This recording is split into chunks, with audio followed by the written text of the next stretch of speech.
When you were little and you started crying, did you hear, if you want to cry, I'll give you something to cry about?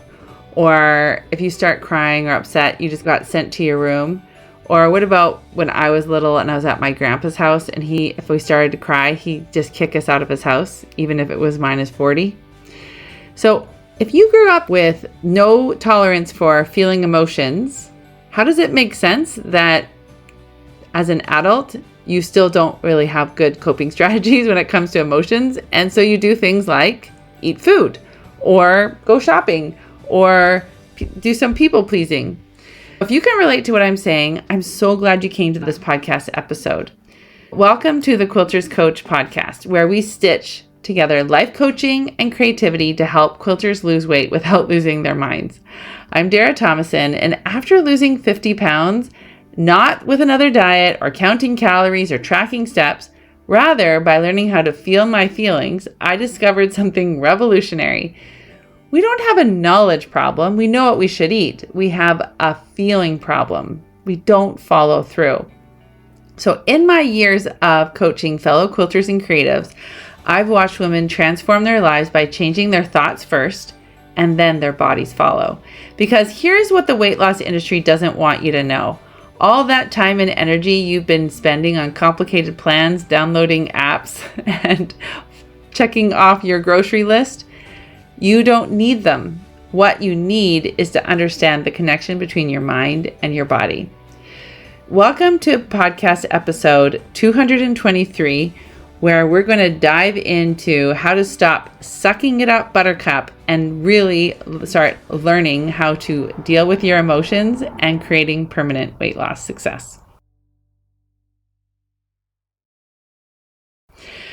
So today's episode has come from many coaching calls where I have talked to women and helped them work through, what does it mean to feel your feeling?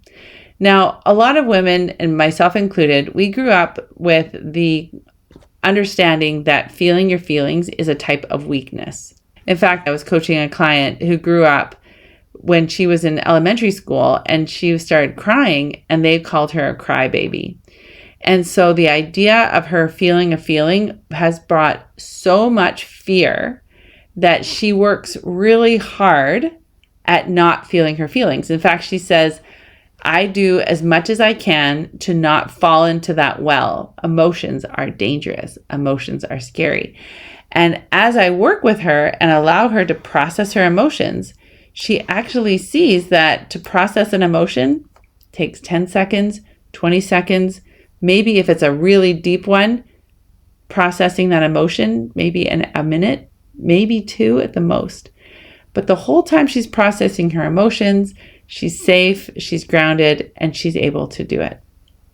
So today's episode, I really want to help you learn the skill of how to process emotion. If I told you that your weight loss struggle isn't about food, it's about missing life skills that you were never taught.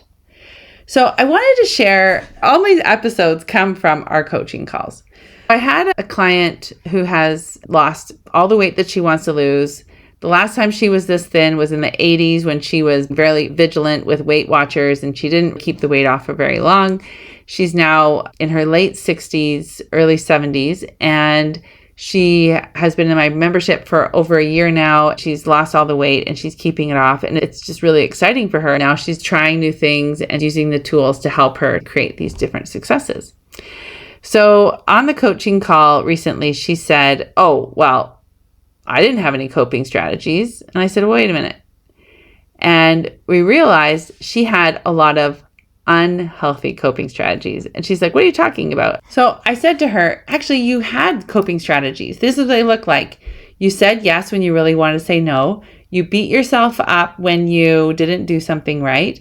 You went and rewarded yourself with food. You would exhaust yourself with working really hard to try to prove your worth. You would listen to what other people thought of you instead of yourself. You would do everything they wanted, and then you felt resentment. You would work really hard to create these experiences for other people, but then you'd be exhausted and you wouldn't enjoy it. So there's all these unhealthy coping strategies. I said, oh, you had these strategies, but they didn't help you. You spent more money than you needed. You'd say yes to people and finish their projects. These were unhealthy coping strategies, but they were ways to help you cope at the time. You stayed up late.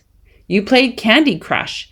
You would eat until you felt like your stomach was just so full. These are unhealthy.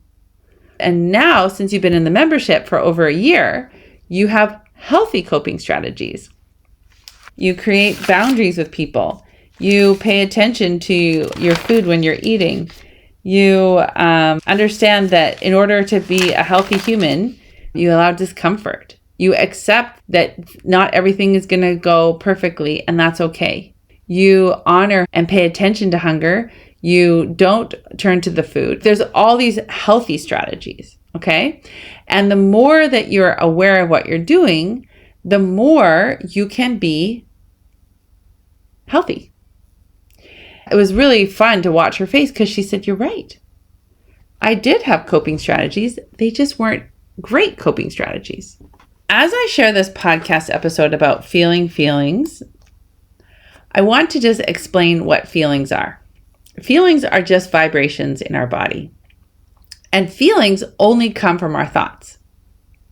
So if we had a thought like, my house is paid off, so I have no more mortgage, that thought could make you feel really proud. Or if your friend says, "I just paid off my mortgage," you could have a thought of, "I'm jealous. I want to be like her," or "that life's not fair." Our emotions, our feelings come from our thoughts. There are little hormones, like little cars, that drive around and say, "This is your reaction to this situation." So I want you to think about, how have you been trying to manage, control, or manipulate your thoughts? Your emotions. When we talk about eating food, it's a way to try to evoke a certain emotion. But the only way we can truly feel that emotion is when our brain has a thought and then it tells the emotion, the body, "Here it is." Now, I've talked about this in past episodes, you can take this for how you want to, but there's ancient wisdom. So Ayurvedic is East Indian. We have Chinese medicine. There's lots of different philosophies out there. And generally speaking, this is the acknowledged pattern of where emotions are in our body and where they land. A lot of us feel tension in our head because we've not allowed the emotions to go down, right? We try to stuff our emotions. If our head is clouded and troubled, it's because we're not allowing the emotions. If we have a lot of earaches, it's because we're not really hearing what we want to hear, or we're not liking what we're hearing. A lot of women who have thyroid problems is because they don't tell their own truth, or they sugarcoat. They're always filtering what they say. And our vocal cords are on our thyroid. Okay. And so even now when I am feeling like pressured, or I feel like I'm having to really filter what I say, I will start feeling a burning in my throat area and going into my ears.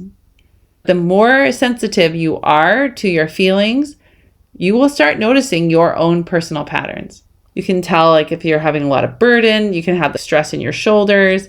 You're taking on a lot of responsibility. Our chest is usually as our heart.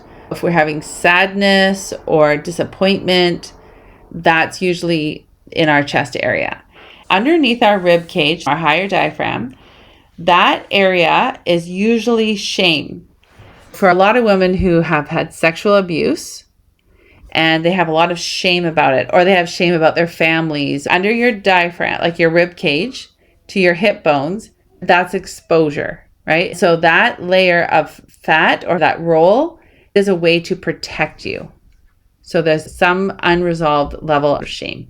Shame is, I'm not good enough, or I don't feel like my family's good enough, or my accomplishments in some area.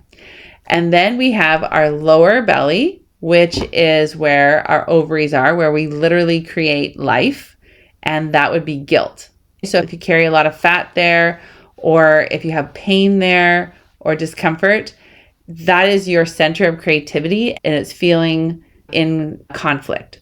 So there's two ways of looking at guilt. One, guilt is denying yourself an emotion. So if someone says, oh, you're really talented, and you don't allow yourself to feel good, that's guilt. The other way of looking at guilt is having two opposing thoughts. I love my life, but I want more. You have those two thoughts in opposition. That would be in your lower belly. If you're having conflict there or carrying extra weight, I want you to get curious. Now, your hips and below, that is fear. When you think about our legs, our knees, our joints, they are what carry us. They're the ones who transport us to new areas, new ventures, and taking action. So if you're having pain there or difficulty, it's some level of fear. Your right side of your body is your masculine side. So that could be a masculine role that you're not fulfilling or having conflict with some masculine person in your life. Your left side is your feminine side. So that could be having conflict with a female in your life or some conflict with a feminine role that you don't feel like you're meeting. The reason I'm sharing this with you is because our body, and there's an amazing book, it's actually a really difficult book called The Body Keeps the Score. But a lot of us who have difficulty, arthritis, thyroid issues, it could even lead to problems like autoimmune diseases. All of those can be a pileup of us not dealing with the trauma, the difficulties, the challenges we have in our bodies.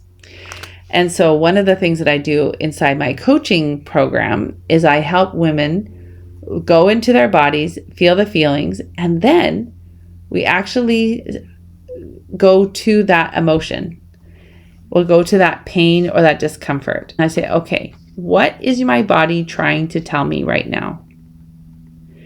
It has been such an incredible ride for me of listening to my body and my body telling me different stories. So I'm going to be vulnerable and I'll tell a story about one time I was doing some journaling and I had this pain in my lower right belly. I was like, oh, what's coming up? And so I was listening to my thoughts and I had this thought. I was like, okay, male, like responsibility, male person. As I really listened and I got curious, my grandpa came to my mind. I was like, oh, what is happening here? So my grandpa, he was a cowboy. He did really well. He was a calf roper. He was on the rodeo circuit. One of the things that my grandpa did was he also was a hunting guide. People like Bing Crosby and Phil Harris would come to his 11 sections of land and he would take them hunting. He wouldn't accept their money, so they brought him alcohol. He didn't want to retire and he didn't know how to retire. One of the ways that he buffered was by drinking alcohol. After my grandma died, he's like, I don't want to live without her. He went and hit the alcohol a lot harder and he had all this alcohol available from these different people. In my body, there's a fear of having too much success because my grandpa's success eventually led him to having all this alcohol available to him. He died when I was 8. The fear of too much success leads to death. And he was only 65 when he died. I have had that fear in my body for a long time. And unless I can release it, I would sabotage myself and be getting a lot of success and then do something that held me back. The reason I'm sharing this with you is that when we think we can lose weight by just following a diet, we're actually not being in tune with our own body. I know this goes against a lot of conventional knowledge and wisdom, and it's all unique and different for everyone. But the reason I'm sharing this is that when we didn't learn how to feel our feelings and be in tune with our body, we're actually missing a big piece of weight loss success. When I see women taking GLP-1 or distracting themselves with apps and calculating, they're missing out on their own wisdom. Most of the women I work with are average, 60-ish years old. We've lived a long time. We've had a lot of life experiences. Even at 30, we've had a lot of life experiences. From my first year of school teaching to my second year to my third year, I felt so much more confident because I had so many more experiences. But the thing that you're not hearing with weight loss is that you actually need to be the one in charge of you. A lot of politics is distracting. And I feel like that's what diets do. They distract you. They don't really help you see what's really going on versus actually getting to the root of the problem. One of the biggest challenges that I see women having is they don't know how to trust their feelings. They don't know how to go into their feelings. They can be like my client who's 67 years old and has been working since she was 6 years old to avoid feelings because she was called a crybaby at school and she didn't like that. But now she's missed out on all this wisdom, this intuitive wisdom that's inside of us. As I coach my clients, I help guide them through feeling their feelings. When my one client said to me, I've never been taught how to deal with my emotions, and she wants to be part of the crowd, I asked her to go deeper, and she said, I hear other people talk about feeling their feelings, and I don't know how to do that, so I feel really dumb. And I don't like feeling that way. I said, I get it. But your way of feeling your feelings is going to be different than other people. I gave the example at church sometimes people will say, oh, the Spirit told me I need to do this. And I'm like, oh, they must be more special than me because the Spirit talked to them. But maybe the way I feel the Spirit is just a calm feeling. And so now I'm comparing the way that I receive answers to theirs. And so then I'm negating my own unique way. And that's one of the biggest challenges I see with permanent weight loss or any sort of weight loss. And so in my invitation for you, this is coming out October 30th, I have these 5 spots and a lot of them are filled up. I want you to go and snag those spots to see what is keeping you from having your own permanent weight loss or even creating trust with yourself around food. I know how frustrating it is, and I know how creative you are. I know how loving you are. I know how nurturing you are, but you are not able to be any of those things when your mind is full of beating yourself up, comparing yourself to others, and missing out on true connection with yourself and others as you learn these tools. I do not want you to go to another New Year's of thinking, I know I want to lose weight, but I don't know how. So just like this client of mine that says, I don't have coping strategies. I'm like, yeah, you do, but they're not helpful. When you come into my membership, you finally learn effective, healthy coping strategies. And that's what I want for you. So take advantage of my offer and make sure that you finally figure it out. I believe in you. If you have a love-hate relationship with Christmas, just like I do, you love the holidays, but you're super worried that you're going to lose control and gain that 5 or 10 pounds and be exhausted at the end and not really enjoy the connections that you're making, you've got to come and check out my Cut Your Holiday Eating in Half. Come to my 14-day sprint where you're going to get all the information and support to rewire that emotional eating brain. Not only will you get all of the amazing video content that I created for you, but you are going to have the experience of getting daily coaching Monday to Friday for 2 full weeks, where you can come to the coaching calls live and ask for coaching. You can ask your questions anonymously and get the answers. You can type it in Zoom and I can be coaching you real time. This is the first time that I've created this course in this way because it is the first time I'm offering it for half price and limiting it to 40 women. If you want to get in on really learning what it's going to take to stop starting all over again, even when you catch yourself eating midway cookies, half the package, you don't have to start the next day or Monday or January 1st. I'm actually going to teach you what you do in that moment when you finally catch yourself and how you can change. That is why I'm saying you can stop half the calorie eating for the holidays. Go ahead. Do not hesitate. If this is calling you, come now. Do not miss out on this opportunity.